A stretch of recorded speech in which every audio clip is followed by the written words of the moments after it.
ত্রিপুরা রাজ্যের স্বাস্থ্য ব্যবস্থা ভেঙে পড়েছে। এই রাজ্যের স্বাস্থ্য ব্যবস্থা এমন জায়গায় গিয়ে পৌঁছেছে যেখানে বিভিন্ন জায়গা থেকে রোগীরা জিবি হাসপাতালের মতো জায়গায় আসলে সরকারি কোনো সুযোগ সুবিধা পায় না বললেই চলে।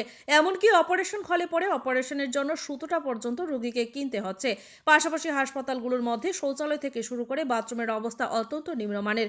বিগত 7 বছর ধরে বিজেপি পরিচালিত সরকার ভীষণ ডকুমেন্টের নামে নানান প্রতিশ্রুতি রাজ্যের মানুষের সামনে রাখলেও সার্বিক অর্থে স্বাস্থ্য ব্যবস্থার বিকাশ করতে পারেনি।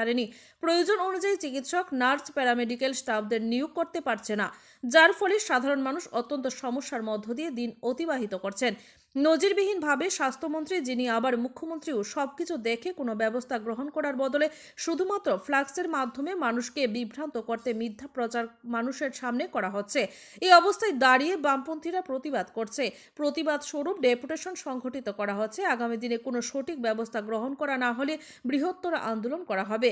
সিপিআইএম উত্তর আগরতলা অঞ্চল কমিটির উদ্যোগে জিবি হাসপাতালের বিভিন্ন ব্যবস্থা নিয়ে ডেপুটেশন প্রদান করার কর্মসূচিতে উপস্থিত থেকে এইভাবেই কথাগুলো বলছিলেন সিপিআইএম সদর মহকুমা কমিটির সম্পাদক Amal Chakraborty.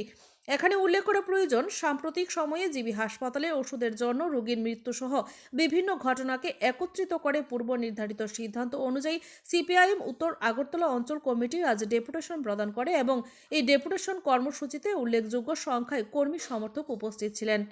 Bureau report, Tripura news Bangla. আমাদের রাজ্যে স্বাস্থ্য ব্যবস্থা তলানিতে। যারা বিশ্বমানের স্বাস্থ্য ব্যবস্থা বলে বাজার গরম করছে, বিশ্বমানের স্বাস্থ্য ব্যবস্থা দূরে থাক।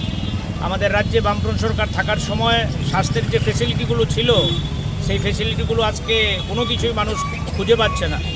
আমাদের রাজ্যের প্রধান রেফারেল হাসপাতাল জিবি অবস্থা শোচনীয়।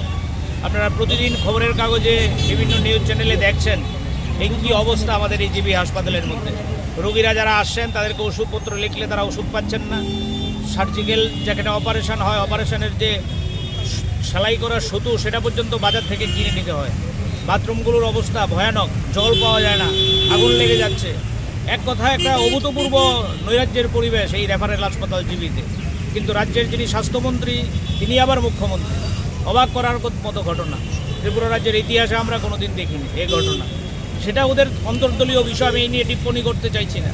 কিন্তু আমরা জিজ্ঞেস করছি, মুখ্যমন্ত্রী যিনি স্বাস্থ্যমন্ত্রী, যিনি প্রতিদিন বলছেন যে আমাদের বিশ্বমানের স্বাস্থ্য ব্যবস্থা, সেখানে প্যারামেডিক্যাল স্টাফ নিয়োগ হচ্ছে না 7 থেকে 8 বছর ধরে, ডাক্তার রিক্রুট হচ্ছে না, নার্স রিক্রুট হচ্ছে না, যদি কোথাও কোথাও হচ্ছে যে সিন্ধুতে বিন্দু অল্প। এই যে অবস্থা, এত শূন্যপদ, কারা পূরণ করবে এই শূন্যপদগুলো?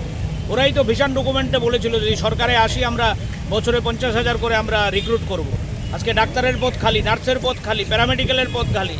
বিভিন্ন যে চতুর্থ শ্রেণী বেসরকারি বিভিন্ন কোম্পানিগুলো দিয়ে তারা হাসপাতাল চালানোর চেষ্টা করছে।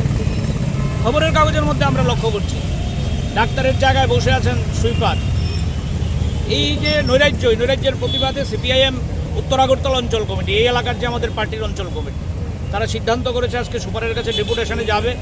এবং আমরা ডেপুটেশন প্রাথমিক পদক্ষেপ আপনাদের জানান দিতে চাই। ডেপুটেশনের পরও যদি এই সমস্যার সমাধানের উদ্যোগ না নেয়, আমরা বৃহত্তর আন্দোলনে যেতে বাধ্য হব। শুধু লোকাল কমিটি না, আমাদের বৃহত্তর আমাদের যে কমিটিগুলো আছে তারা সবাই মিলে আমরা এই সরকারের টনক নড়ানোর চেষ্টা করব। আপনাদের কাছে আমরা যেটা বলতে চাই, এই সরকারটা হচ্ছে একটা প্রচারের সরকার, ফ্লেক্সের সরকার, বিজ্ঞাপনের সরকার।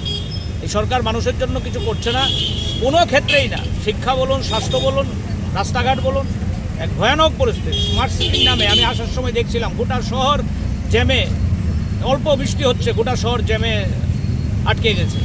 এই যে অচল অবস্থা কাটানোর জন্য তো মানুষকে কাউকে না কাউকে রাস্তায় নামতে হবে। আমরা সিপিআইএম মানুষের প্রতি দায়বদ্ধ। ধর্মনগর থেকে সাবরুম পর্যন্ত আমরা সিদ্ধান্ত করেছি মানুষের সমস্যা নিয়ে রাস্তায় থাকব। আজকে এই সমস্যাগুলি নিয়েই আমরা সুপারের কাছে আমাদের নেতৃত্বরা যাবে ডেপুটেশনে। আপনাদের কাছে এই জন্যই আপনাদের আমরা ডেকেছি।